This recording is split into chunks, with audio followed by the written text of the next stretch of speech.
এই এলাকায় brick feel হবে না, এলাকাবাসীর উপরে কথা নয়।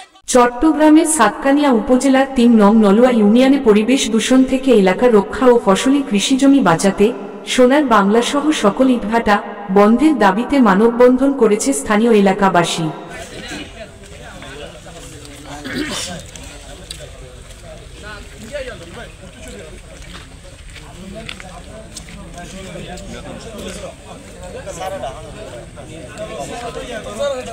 ইউনিয়ন পরিষদের সামনে এই মানববন্ধনে অংশ নেয় বিভিন্ন শ্রেণী পেশার মানুষ। এই সময় বক্তারা অভিযোগ করেন, বাধ্যতামূলক বেচা পড়েন কিনলে গভীর কলম করে ফেলার পাশে আগাম ভাঙি পড়েন। এ কারণে আর অলরেডি অনেক মাটি বাধ্যতামূলক বেচা পড়েন। আর এই ব্রিক ফিল্ড বন্ধ চাই। আর প্রশাসনের দৃষ্টি আকর্ষণ করে উপজেলা প্রশাসন, থানা প্রশাসন, ডিসি প্রশাসন যে আরো অতি শীঘ্রই বন্ধ চাই। সোনার বাংলা ইটভাটা দীর্ঘদিন ধরে ধোঁয়া ও বর্জ্য ছড়িয়ে পরিবেশের মারাত্মক ক্ষতি করছে। ভাটার তাপ ও ধোঁয়ার কারণে ধান, সবজি, ফলের বাগান সহ ফসলি জমি নষ্ট হয়ে যাচ্ছে।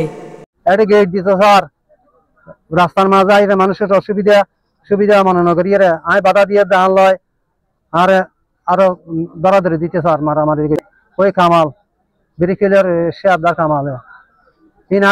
এছাড়া ভাটায় ব্যবহৃত মাটি কাটার কারণে কৃষিজমির উর্বরতা কমে গেছে বলে দাবি তাদের। বক্তারা আরো বলেন, স্থানীয়দের কোনো অনুমতি ছাড়াই ভাটা পরিচালিত হচ্ছে, যা পরিবেশ আইন লঙ্ঘনের শামিল। দ্রুত ব্যবস্থা না নিলে এলাকার কৃষি উৎপাদন বন্ধ হওয়ার আশঙ্কা রয়েছে। মানববন্ধন থেকে ইটভাটা বন্ধ, পরিবেশ অধিদপ্তরের কঠোর নজরদারি ও ক্ষতিগ্রস্ত কৃষকদের ক্ষতিপূরণ দেওয়ার দাবি জানান তারা। আপামর জনসাধারণ, আজকের এই ব্রিক ফিল্ড বন্ধের মানববন্ধনে যারা এখানে সমবেত হয়েছে সবাইকে আমি আমার ব্যক্তিগত পক্ষ থেকে আন্তরিক ধন্যবাদ জ্ঞাপন করছি। কারণ এই ব্রিক ফিল্ড এটা যখন প্রথমে শুরু করতে চাইছিল তখনও আমরা সোচ্চার ছিলাম। আমরা হয়তো যে কোনো কারণে এইভাবে জনস্বতঃস্ফূর্ত জনসমর্থন পাইনি বিধে হয়তো আমরা হেরে গেছিলাম।